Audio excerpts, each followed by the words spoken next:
I got a message from you there, from TJ. It says, by attending this meeting, you consent to be recorded. That's giving me the warning that you're recording. Oh, it also says on my end, let everybody know that they're being recorded. You're recorded. How dare you? The VGRT Gaming Podcast, episode 716, recorded on March 6th, 2024.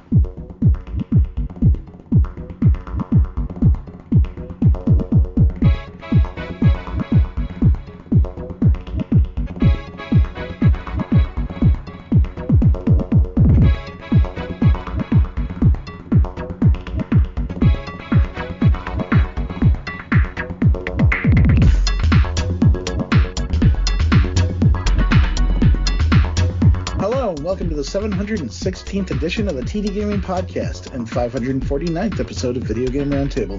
I am TJ Dunzer. I am Scott Durr. And I am Jonah Falcon. The VGRT Gaming Podcast focuses on game news from around the industry. What have you been playing there, TJ? It's up for embargo tomorrow, so I'm going to talk about it. I have been playing Unicorn Overlord, and it's the latest game from Vanillaware, who have done Dragon's Crown, Odin Sphere, Sentinel 13. They've done a very weird and eclectic range of games, but they're very good at what they do. I played the demo of that on Switch. So, Scott, this game is straight up Ogre Battle, right? It is exactly like Ogre Battle from the olden days.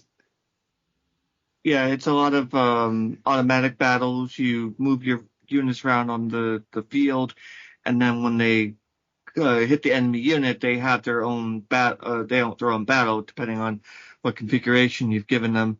And the animation is interesting. It's very stylized, but yeah, it does play it does play automatically. You know, the battles go and the story going. It just kind of gave me a visual novel feeling. Did you ever play Ogre Battle back in the day? It was kind of a rare game.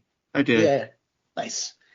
I love that. There have been games that have tried to capture that vibe, but I don't think anything has ever come this close. And I loved that game. It's maybe one of my favorite tactics RPGs. And just because, you're right, you don't actually when you get into a fight, you don't actually issue a command and make them attack. It's an auto battler, and you do all the arrangements beforehand. You get different units in the game, like archers and mages and knights, and and they're strong against some things and weak against other things. So assembling your units, because you can have up to 6 people in a unit, but you can only really put in 2 or 3 at the start. So you really have to think about how you compose a unit and who are you gonna you should put some defenders up front in the front line of the unit, some attackers in the back line, and try to arrange them in a way that you're playing against the weaknesses of the enemies you're facing and minimize your own weaknesses against them. It's fantastic. I love this kind of strategy. I love the fantasy fiction aspect of it. I love how the units look. I love how they play. This is a fantastic RPG. This is a fantastic tactical RPG for me specifically, but I think a lot of people will love it, especially if they loved Ogre Battle. Just so people know, it's going to be available on everything. It's going to be available on PC, PlayStation, Xbox, and Switch. I don't think it'll be on PC, just consoles. Are you sure about that? Interesting. Why don't you make sure of that? Because that seems odd. It's not available on Steam yet. Right. He is right. It's console only right now. That's a weird thing. I've never seen them do that, where they just released on all the consoles and skipped PC at start. I've heard that that's what Vanillaware does. They put all of their stuff on consoles only. Wild. I never realized that. Well, it's available on every console. I wanted it on Steam, and it was not. Everybody was like, "No, it's not coming." Have you seen the collector's edition? The Monarch edition? Yeah, that looked really good. Comes with a card game. Yeah, you get a card game. There's a soundtrack in there, art book. It's really good collector's edition. I reviewed this, but I also might want that soundtrack. It's got really good music in it. Yeah, it comes with 2 music CDs. Might have to pick that up. But I've been having a blast with it. It might be one of my favorite games. I started to play Final Fantasy VII Rebirth, and I was like, I don't like this as much as I like Unicorn Overlord. I like Final Fantasy VII. I like its story, and I'm not like against the new style where it's like more action oriented. But the more I play it, the more I played Unicorn Overlord, I just found myself coming back to Unicorn more often. What have you been playing, Scott? I've been playing more of the Eastward DLC Octopia, and you basically are in an alternate world where Sam and John find themselves in a like abandoned place where they recreate a farm, and it plays a lot like Stardew Valley, where you're creating this farm, rebuilding it, and then you start rebuilding the village that's there, and you get characters from the game show up and give you some quests, and there's places to explore, and there's crafting, and it has nice music and I guess a little stories going on. It's really nice. They seem to have done a lot with this DLC too, so it's pretty cool. I haven't played anything. There are some games that I'm looking forward to, which I will talk about when they actually come out. So I did beat finally on Xbox Slay the Spire, or at least with one of the characters, and by that I mean defeated the heart, which is really, really hard to do. Maybe one day I'll defeat the heart with all 4 characters. I wonder if there's a special ending if you do that. We're going to move on to quick news. What are you going to say, TJ? I was going to say, which game is it? Slay the Spire. Right. Okay. This game has been out forever. Oh, I know.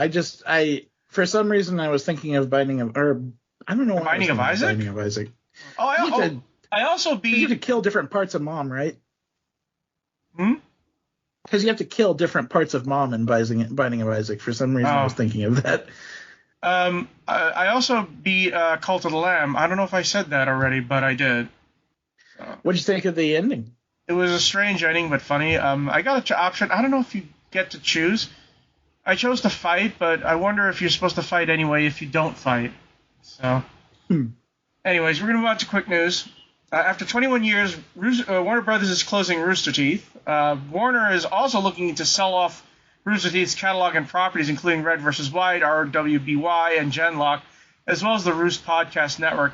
And that last part really has people upset, that they're just pointing off all Rooster Teeth properties like chocolate-covered candies. There's a lot to this, It's I would argue that Rooster Teeth has been on a losing streak since 2019. Well, arguably they've been on a losing streak since RWBY, really. Because RWBY was something they wanted to be a thing, and it never really caught on. Yeah, I know its fans are pretty passionate, but I also don't know many of its fans. And at the same time, it's like 2019 they lost some staff to some controversy. 2021 they lost some key staff to some controversy. And by the time that this comes around, where WB is selling them off, Rooster Teeth is like kind of a shell of its former self. Yeah, it's always been a shell of its former self. And it ends just as they finish the last season of one of their Red versus Blue seasons. I forgot which one, what the subtitle is. And they said it wasn't intended that way, but it's still appropriate. Yeah, and it's at the end of the day, there was concern because when WB sold off Machinima, they also basically cleared out the entire catalog of videos that were available. Machinima was a train wreck to begin with, so. Sure, but there's concern now that WB will do the same thing with Rooster Teeth and basically get rid of all that stuff, and so people are kind of scrambling to archive what they can. It's a shame because, speaking of Machinima, Red versus Blue, Rooster Teeth and Red versus Blue were the first, basically, Mm-hmm. Ever since they figured out, hey, you know what, we'll just play on Blood Gulch but not attack each other. And if we want to talk, we'll just move our gun up and down so it looks like we're talking. Yeah. It would be a damn shame to lose all of that content and just like have it be erased off the internet, scrubbed off the internet. Because... Ooh, I wonder if they'll have to change the name of Griffball if they sell the rights. See, that's the problem. It'd just be a damn shame because, like, regardless of what you think of Rooster Teeth as it is now, it was like a It was kind of an integral part of early internet content. Like, Yeah, these corporations really don't care about the cultural art that people make. They just want the money, and if they can't profit off it, they feel like nobody should be able to, and they just delete everything. yeah. So we'll see what happens. I hope folks are wrong, and I hope that that content doesn't just disappear, because that would be a terrible shame. Well, at least Red vs. Blue and RWBY all have season DVDs, so they can't really erase those. Yeah. It's physical media. See? Physical media is where it's at. We're going to go on to game news. Take it away, TJ. Apple kills Epic's iOS developer account because Tim Sweeney said mean things about it on Twitter. From PC Gamer. Epic said today that less than a month after approving its App Store developer account, Apple has now terminated it, leaving the Fortnite developer unable to bring its planned Epic Game Store to iOS devices. Epic said that the termination of its developer account is a serious violation of the European Union's Digital Markets Act, which compels Apple and other companies to allow third-party storefronts on their devices. Enabling those storefronts is something Apple has resisted for years, even when it announced its intention to comply with the DMA. Apple did its best to make it all a net negative, saying it is introducing new safeguards that reduce but don't eliminate new risks the DMA poses to EU users. What's really interesting about all this, and straight up bizarre, is Apple's justification for killing Epic's dev account.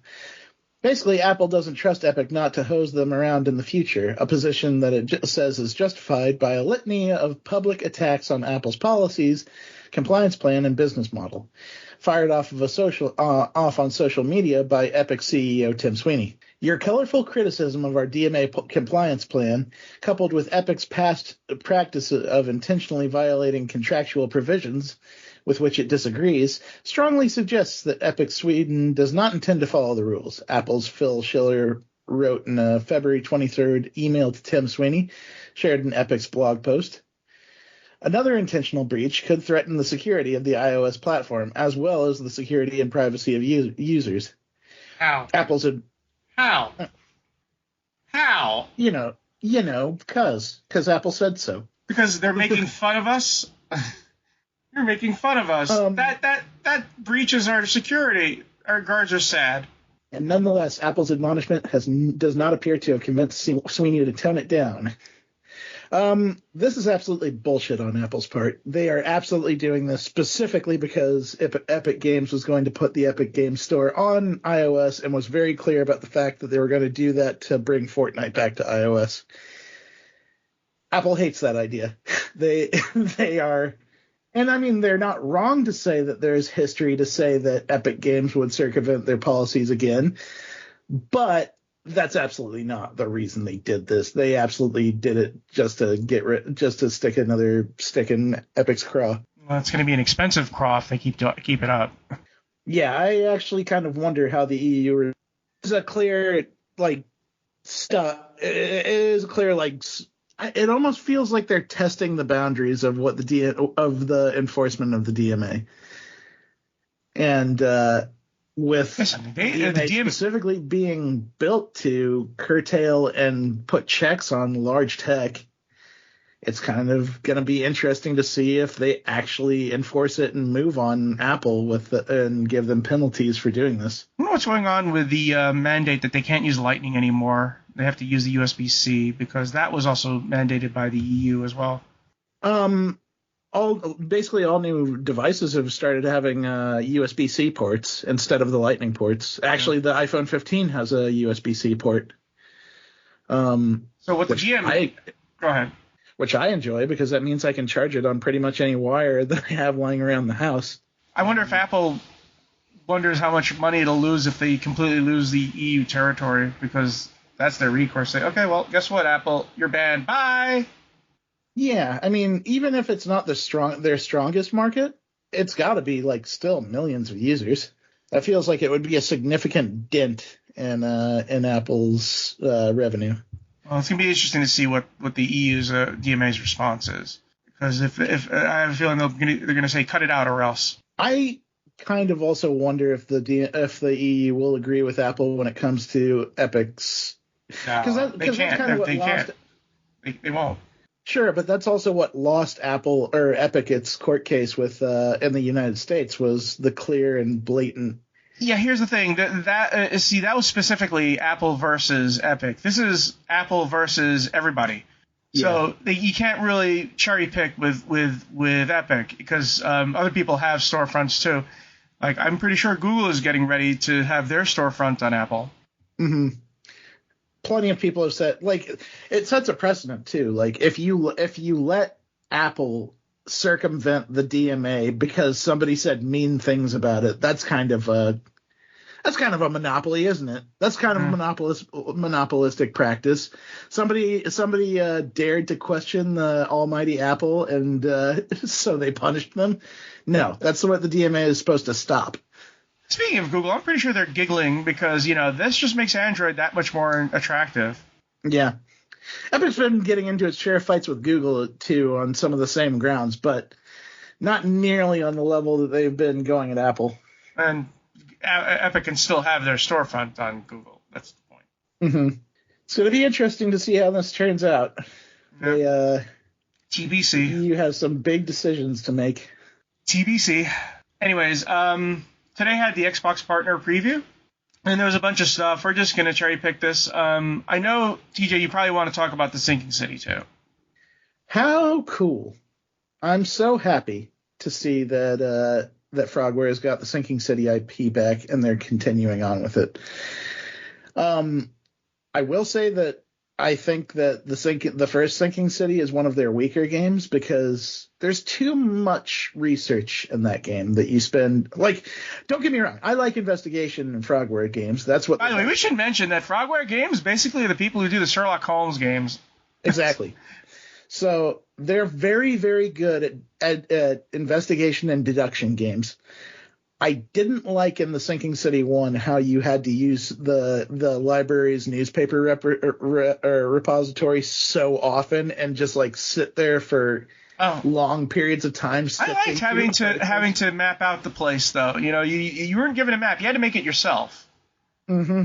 But here's the thing about the Sinking City is that it was about the unscariest Lovecraftian story you could tell because basically everything was like, oh, look, there's an old one. He looks kind of froggy, isn't he?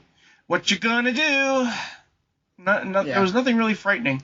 So maybe when you go down into the sea, the first time you see one of those Leviathans, you say, oh, that's scary. And then you just have to pass them by, and it's like, oh, there it is again. Hi. And that's it. Yeah. I hope now that they've got the IP under their control and they're not having to fight with a publisher to work with it, I hope that they expand because Sherlock Holmes Chapter 1 and the one that came after it, and then the crossover between Sherlock Holmes and Lovecraft have been pretty great. I am very excited to see what they do to upgrade the Sinking City 2. I want Frogwares to do Poirot. I want them to do that. I prefer Poirot to Holmes, and I'd like to see them do a take on Hercule Poirot. Because there have been some Hercule Poirot games, but they've been sort of mediocre. Let's see what Frogwares would do with them. They would probably do great. I would love that. There's so many Poirot stories. I wonder who has, like, IP rights to Agatha Christie stories. I know there's one company. I think it's Scholastic, maybe something like that. Like full media rights? They have. I know they have the books, but do they have like movies and TV and stuff like that too? I just don't. See, the last one it was developed by. It was published by Anuman Interactive, so I would imagine they have the rights to it. Interesting. But the Agatha Christie games just have not been great. Yeah, because they haven't been in good hands. You hand that over to someone like Frogwares, and we'd probably see magic. Yeah.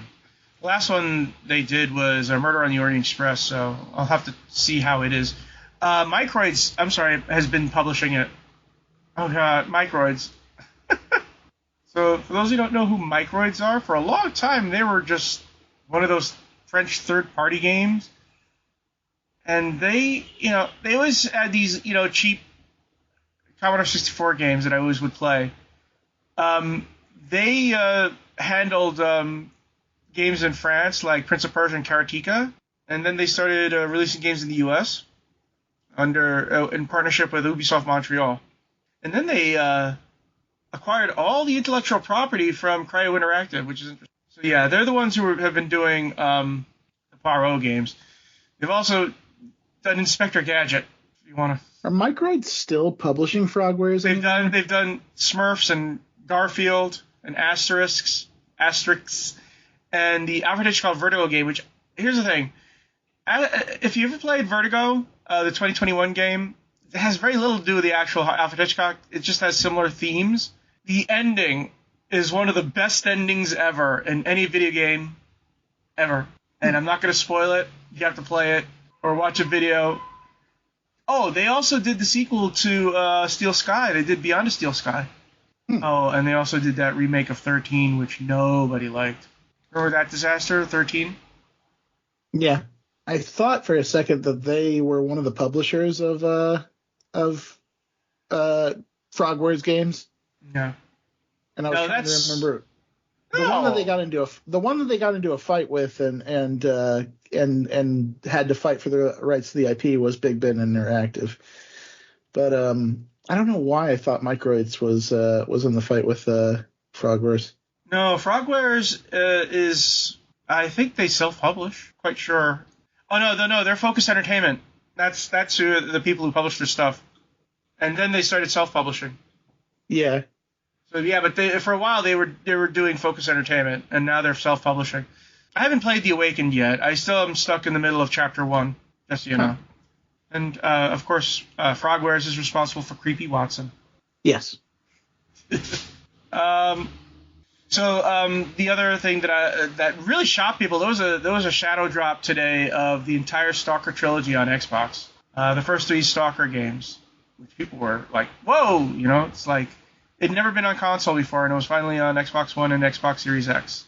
And the reaction has been swift and ecstatic by people. Yeah, because I've heard nothing but good things from people that played the first Stalker. I didn't really like Stalker, just so you know. Okay. It wasn't that it was just it's one of those games in which you have hardcore gamers who love the quote unquote realism.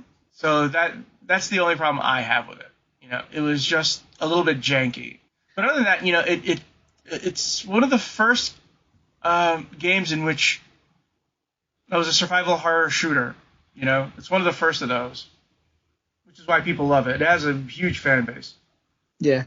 You feel like I know Metro is based on some books, but do you feel like Stalker inspired parts of Metro? Because when I was looking at this trailer on the Xbox Partner Showcase, I was like, oh, it's a Metro game, and then I realized that it wasn't. It didn't quite. Came way before Metro. Metro. It didn't. And Metro was a Metro game. Metro was inspired by Stalker. No, Metro was inspired by Stalker. As a matter of fact, Stalker's the entire reason why Metro got made. That's good. That makes sense. And people forget, the guys who made the Stalker trilogy are based in the Ukraine, GSC Games. And now you get not just the Stalker, but also every bit of DLC that came with it in one package. Yep. Which tells me Stalker 2 is around the corner. Yeah. The biggest news at the partner preview, of course, was Final Fantasy XIV, and it finally got a release date. Xbox Game Pass Ultimate will get the Starter Edition from March 21st to April 19th. And fortunately, it's all going to be cross-play, so everybody will get to play with everybody else. But you have to be careful. People didn't realize this with the demo. In order to play the demo, you had to have a new account. If you already had an existing account, you weren't allowed to play because you had an existing account.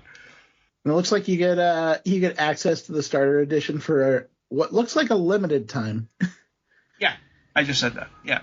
So Game Pass Ultimate is really good because if you play League of Legends and you have Game Pass Ultimate, you get every single character to play with. That would take a long time to grind for all those characters too. So I haven't played Final Fantasy XIV. Have you? I have. It's pretty dang good. It's a little grindy, as most MMOs are, but it's got a very Eastern MMOs world. Especially. I've heard that it has a lot of good story content that they've done for it, so they put a lot of work into it. Yep. There's a lot of classes to play with. There's a lot of quests to explore. The cities are absolutely beautiful. There's a very fun community in there. It's a pretty cool game. There's a reason it's one of the most longest lasting MMOs around, and it's basically MMO's version of No Man's Sky, because remember when it first came out, it was terrible and everybody hated it. Awful. We give them credit. I mean, Capcom and the lead developer put their nose to the grindstone and listen, we're gonna break this all down and build it back up again for you. Mm-hmm. And the classes that they have in that game are just fun to play. Like, every one of them is interesting to explore for one reason or another. I always liked playing Summoner because you get a little carbuncle that you can call into battle at any point. And no chocobo? The little fox thing with the jewel in its head. I know, but you don't get a chocobo? I mean, everybody can eventually get a chocobo at some point. It's a mount. That's cool. I might try it at some point. Especially since I'm Game Pass Ultimate, so I'll be able to get, the special stuff. Mm-hmm. You want to talk about Kinitsugami, Path of the Goddess? What an odd-looking game. It looks like it's supposed to be a spiritual successor to Okami. It's so colorful, and there's so many like weird demons in it, and you go around exercising them basically. But it also looks like Devil May Cry in a little bit of a way, because there's a lot of action combat in there. I'm not sure if this game is supposed to be single player or co-op, because like there's a lot of characters on screen at any given time.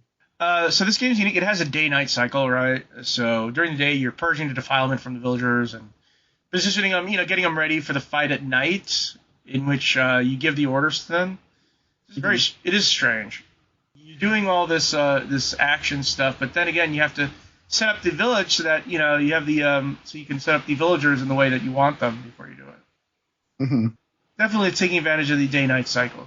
Yeah, it's going to be interesting to see how this one plays out, because it's very visually appealing. It also just looks very strangely busy. Yeah. For those wondering, it's multi-platform. It's going to be on all console platforms, so it's not an Xbox exclusive. I feel like it's just going to be on Game Pass, and that's its big thing. And this is Capcom's way of trying to attract people. Just get it on Game Pass. You have a lot of players who are going to investigate. Yeah, I'd be willing to try it when it comes out. It at the very least, it's very striking visually. We should talk about Unknown 9 Awakening, because that game looked very interesting. Yeah. That's Bandai Namco. That's Bandai Namco. Yeah. They it didn't look like anything I've seen out of Bandai Namco in a while, and that's because Bandai Namco is publishing this, but it's a group called Reflector Entertainment making it. They basically kicked off the thing by this character just ripping the soul out of an enemy's body and just tearing it in half like a sheet of paper. It was cool. And it looks like you're going to be able to do that whole soul power thing.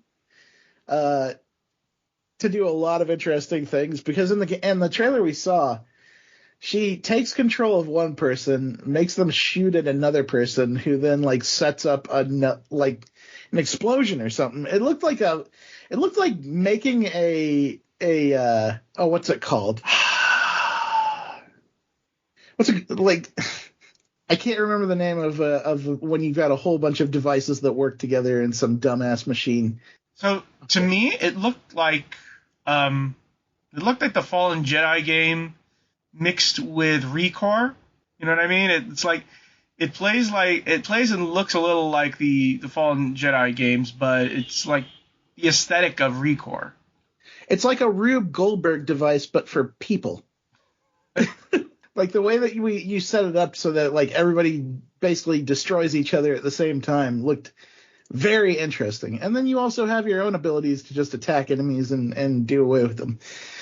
It looked very stylish. It looked like a fun combat system. It looked like some tactical strategy in there. I want to play this. It also looks good, by the way. It looks really nice. Mm-hmm. If you visit the official website, you can unlock content by by joining their mailing list. Nice. What else is there? We finally got a release date for Frostpunk 2. Oh, yeah. So I played Frostpunk. It's really frustrating. That's because it's like a really hardcore survival game. For those who don't know, Frostpunk is you in the middle of an eternal winter, and you have to keep your people alive before they start eating each other and getting depressed and all that stuff. So Frostpunk 2 is, it's on Game Pass for July 24th. PC Game Pass, that is. Yep. And that game looks complicated and fun. It looks like there's going to be a lot of always complicated. It looks like there's going to be a lot of factions in play that you have to satisfy and keep pacified, or else they'll mess things up around your town. Oh, it's a brutal game. Have you played the original Frostpunk? I haven't played the original Frostpunk. It is brutal. It is one of those games which delight in making you and your people suffer. Think the second one's going to be just as tough? Probably. Although, here's the thing. I think the second one may tweak stuff. So it isn't that it's less tough, it's just less obtuse. Because sometimes Frostpunk could really feel obtuse. Yeah. I like the very it's very easy to see that you're not just going to be like building a city. You not only have to build the city and get provisions, you have to keep your citizens warm by use of machinery. And then, like I said, you have to deal with certain factions. Like there's a machinist faction that obviously believes in technological advancement above all else.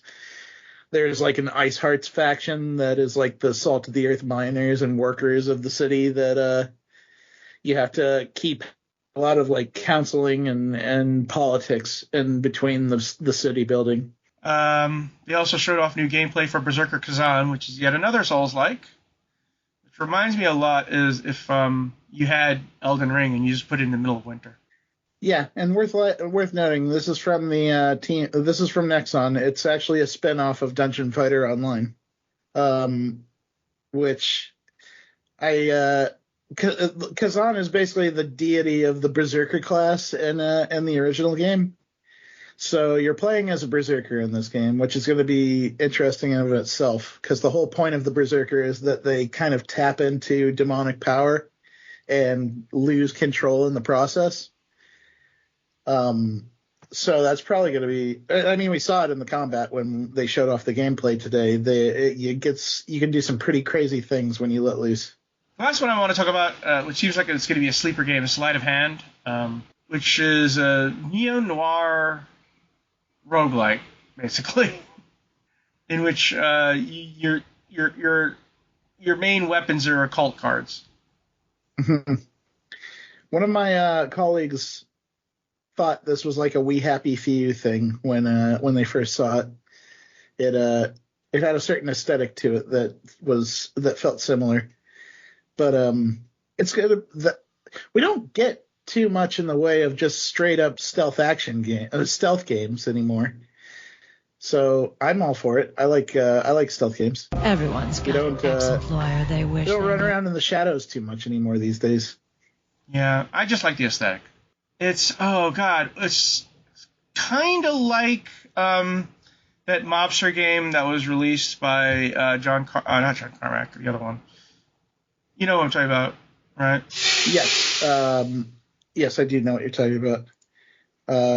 Empire of Sin. Yeah, the look of it reminds me of Empire of Sin, even though it's a third-person stealth occult roguelike. Yeah, I could see that. Pretty good showcase though today, except for the Roblox game. That was weird. Well, Chucky. Yeah, I like Chucky. I like the Child's Play movies. I think that their director is one of the best things to ever happen to the horror genre. I don't know. It was weird to see. This wasn't even like a Chucky game. It's a Roblox game that they're adding Chucky to. So it's like DLC for like a licensed IP crossover for a Roblox game on an Xbox Partner Showcase. That was everything about that is weird to me. Like this one got a slot on the showcase, I didn't even know that Roblox was a partner of Xbox. We have to remember how many people are in Roblox, use Roblox. That's basically why. Yeah. All these kids, I wonder if they're going to care about Chucky. It's a 1990s product, really. Yeah. It also didn't look particularly good, if I'm being honest. It looked like a weird use of Chucky to me. I don't I don't like IP being used frivolously in a weird and off base. And I mean, like the Golem one. Yeah. Plus, also, just like this, just like looked like Roblox, which has a certain amount of just user created jank to it that I just was not prepared to see on an Xbox partner showcase. We're going to move on from there. Roguelike poker hit Balatro sells 500,000 copies in 10 days. And this comes from Eurogamer. Developer Local Funk's Balatro may have hit a bump in last week after an unexpected ratings change, but it hasn't stopped the acclaimed poker-inspired roguelike deck builder from selling over 500,000 copies in 10 days, according to publisher PlayStack. That's an impressive figure for what is a fairly unassuming card game at first glance. Balatro, if you're unfamiliar, challenges players to progress through a series of stage-like blinds by exceeding each one's target score. A maximum of 4 poker hands can be played each blind, and failure to reach the target in classic roguelike fashion results in a game over. As you can probably guess, there's a lot more to that, with successful blinds rewarding in-game money to spend on the likes of fancy combo-boosting cards, exotic upgrades, and crucially, a heap of rule-bending jokers that quickly turn a relatively unremarkable setup into an outlandish game of ludicrous score-busting synergies. Publisher PlayStack has announced that Balatro has hit the 500,000 copies mark in just 10 days. Thank you for your amazing support. We're beyond grateful. And then Peggy decided to bump it from a 3+ to an 18+ because it had prominent gambling imagery that hurt it on Xbox and PlayStation. But since it was now 18+, it was completely removed from Switch. Don't worry, it's returned to 3+, Peggy, because saying it was prominent gambling imagery was stupid. If that was prominent gaming imagery, you'll find the same imagery in almost a lot of games. So I knew about this one. I had my eye on it. I never really got around to buying it, but it always looked interesting, and now I want to pick it up. It's real good. I played a bit of it, and it's very addictive. I didn't expect. I should have known that I would be sucked into it. I love poker and I love roguelikes, but I never would have guessed that those two things could work so well together. And it's the jokers that make it all the more fun. There's so many different kinds of jokers in that game. Yeah, I've seen the video, and it's like I saw the jokers, and it's sort of like you see. It's almost like boom, boom, boom, boom. Okay, this is now this. This is now this. This is now this. It's like just explodes all your hands. Yeah, it's so, you think you're doing good, you think you're like undefeatable, you find this combination that works, and then the boss blinds in the game, the way the game works is that you have to go through 8 stages of small blind challenge, big blind challenge, and boss challenge, where you have to use your poker hands and jokers and multipliers to get us to basically score a certain amount of chips. And if you don't score a minimum amount and about 4 hands, then you lose. And when you get to the small blind and big blind are just normal, but when you get to the boss blind, they always have a special condition about them. Like the hook, when you play a hand, it will automatically discard 2 of your cards that you didn't play in your hand, which can screw you up. There's boss blinds that like make it so one of the suits are completely useless and don't score at all. And you just like, you hit one of those unfortunate spots where like your strategy is working a certain way, and then the boss blind's condition just screws up your strategy, and a good and almost like unstoppable run can just end abruptly in that moment. Yeah, it has a nice little 16-bit aesthetic too. Yep. It's a very chill game. It's almost the same screen throughout, but like there's this sort of hypnotic song that's playing in the background that I won't say is, it's kind of reminiscent of like Tetris, the way that the music just sort of lingers and is with you the whole time, so it kind of gets stuck in your head. What? I think it's a great game. I hope it comes to mobile devices at some point because I would love to have that game on my phone. Well, funny thing, just so you know, it has 14,000 reviews on Steam, and they're overwhelmingly positive. It's been, it hasn't been out long too. It's only been like 2 weeks since it first came out. But yeah, it has that look. It has the look of those old Commodore 64 games that are doing the gambling thing. I don't know if you've ever seen those. It looks like a Commodore 64 game to me. Yeah, agreed. It's got even like the CRT scan lines across the screen that just sort of like add to that retro look. I think it's very well presented. Which game? Balatro. Balatro? Yeah. Just check it out on Steam. You'll see. Although I think it's on a console too. Yeah, obviously it is because we just talked about how it was taken off the Switch store for Hot Wall. Xbox, PlayStation, and Switch. Yeah, it's on all of them.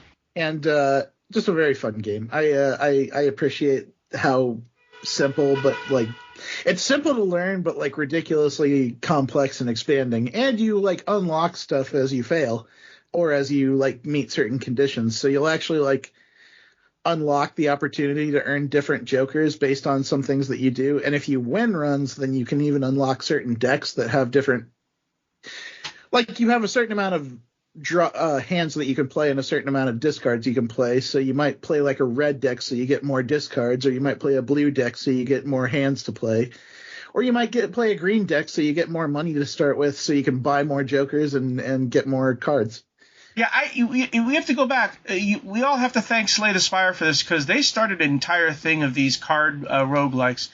Like the other game that I have, which is basically I forgot the name, but in which you're playing a police, or actually an assassin or whatever, and you have these cards that you play that you fire or you dodge or stuff like that. I have that racing game, that Death Race 2000 type game, which is the same thing. All these games coming out that are roguelikes with cards, and they're always finding new twists on the gameplay. Yeah, and this one was a blast. I appreciate it in every way. Like it. I haven't played poker in a pretty long time, but I absolutely loved digging into this and like figuring out how to make it work and assembling that perfect hand. Go ahead. The Jokers also make me so happy. There's actually one called the Fibonacci, and basically you get a score multiplier every time you play an ace, a 2, a 3, a 5, an 8, or a 10. And I just think that's cheeky. Last item. Take it away, TJ. Alrighty. Ghost of Tsushima Director's Cut gets a May release date on PC. From Eurogamer. Following rumblings of an imminent release date for Ghost of Tsushima Director's Cut on PC, Sony has made it official. Developer Sucker Punch's open-world samurai hit will launch on Steam and the Epic Game Store on May 16th. Ghost of Tsushima launched for PlayStation 4 and PlayStation 5 back in July 2020, and a Director's Cut bundled together with the acclaimed base game, its Iki Island expansion, and the cooperative online multiplayer Legends mode arrived the following year. It's this version that'll be hitting PC in May, and with Sony now having detailed some of the game's PC-specific enhancements. As revealed in a post from the PlayStation blog, Ghost of Tsushima for PC will offer unlocked frame rates, various graphics settings and presets, customizable mouse and keyboard controls, plus extensive controller support. It is, for instance, possible to use the Steam input to remap and customize the controller of your choice, and those using a DualSense controller can take advantage of its haptic feedback and adaptive triggers. Additionally, Ghost of Tsushima for PC features ultra-wide monitor support at 21:9 and 32:9 resolutions, as well as 48:9 for triple monitor setups. And there's support for DLSS 3, DLAA, FSR3 from AMD, FSR3 native AA, and Intel's XeSS upscaling.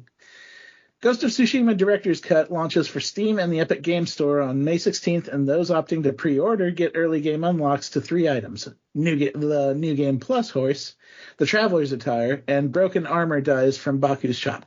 Cool. I had forgotten about Ghost of Tsushima for a while, but that game is amazing. It makes perfect sense that this would be like the next one that PlayStation moves over to PC. Oh yeah. Did either of you ever get a chance to play Ghost of Tsushima? No, I've seen it. I've seen it in action, but I haven't really been doing much of the Souls-like stuff because to me it's just like it's not hard. It's just grinding, and I don't like grinding. One of the good things though about Ghost of Tsushima is that it has an actual plot. You know, you actually play as a character. You don't have a choice of characters. No, you play this one guy. I forgot his name. Something Fox or something like that. Yeah, and I don't know. I wouldn't compare it to Dark Souls. I would say it has more in common with The Witcher than it does with Dark Souls. There's like basically an open world around you. You can ride through it, and you take quests as you go from small villages, forts, survivors. The idea is that like the Mongolian armies have invaded the island and are basically taking it over and killing everybody. And you are basically a survivor of one such attack that is fighting back and gathering support among the people that you find to basically fight back against the Mongol hordes. And like I said, it's got a really good combat system. It's got a lot of good unlocks. There's a lot to explore. The island is freaking beautiful. It's one of the most beautiful environments I've seen in a game in a while. And yeah, if you get a chance to play this and you like something like The Witcher, I would say it's absolutely worth checking out. I remember the game that it's like. There's another game that's similar to it, which actually has a story. You play a specific character. It's more like a Tenchu game, and I'm trying to remember which one it was. I think not Wolong. It's something else. Older Neo? than Wolong. No, not Neo. It actually was released on Xbox too. Oh, Sekiro. Sekiro Shadows Die Twice. Ah, okay. That's what this game reminds me of. Sekiro is much more Tenchu and Dark Souls like, it doesn't have an open world that you can explore. It kind of has like you can go to different places, but it's still kind of like it's one of those games where it feels open, but it's more like a wide river, like ushering you towards a goal. Yeah. Whereas Ghost of Tsushima is an actual open world where you can kind of run around and do what you want. Yeah, I'm just talking about the story and the look remind me of it. Mm-hmm. And I was surprised to find out that Sekiro was actually done by From Software. I thought it was done by someone else who was doing a Souls-like, but no, it's From Software. Yeah. It actually started as a Tenchu game, and then they kind of just expanded beyond that because they wanted to add some of the stuff they've done with Dark Souls to it. But it's sort of like people who are used to Dark Souls say, wait a minute, I can pause? I can actually pause in a Souls-like by From Software? Hot damn. Because for those who don't know, you can't pause in Dark Souls because it's like you have connecting to, it's like live connection that people can invade. There's none of that stuff in Sekiro. So you can actually pause the action, go take a bathroom break. Yeah. It's a good one. I love Sekiro. I also love Ghost of Tsushima, and the content that they added to it, like the Legends mode, that's also fun. There's a lot of great stuff to do in that game, and it's probably it's an easy 50-hour game if you want to go do everything in it. Just a blast. I love it. It's got great characters in it too, like some of my favorites I've seen. I can't recommend it enough. Anyways, look for our show notes at gamingpodcast.net, along with industry news and our gaming history articles. We enjoy your feedback, so leave us comments on our blog at gamingpodcast.net. Also, hit us up at facebook.com/gamingpodcast. Subscribe to iTunes, leave us some iTunes comments. You can find us on Twitter at Jonah Falcon. You can find me at Charter Moore. You can find me at Johnny Chugs. And we will see you next week. Happy gaming, everyone. Have fun, be cool, play games, y'all.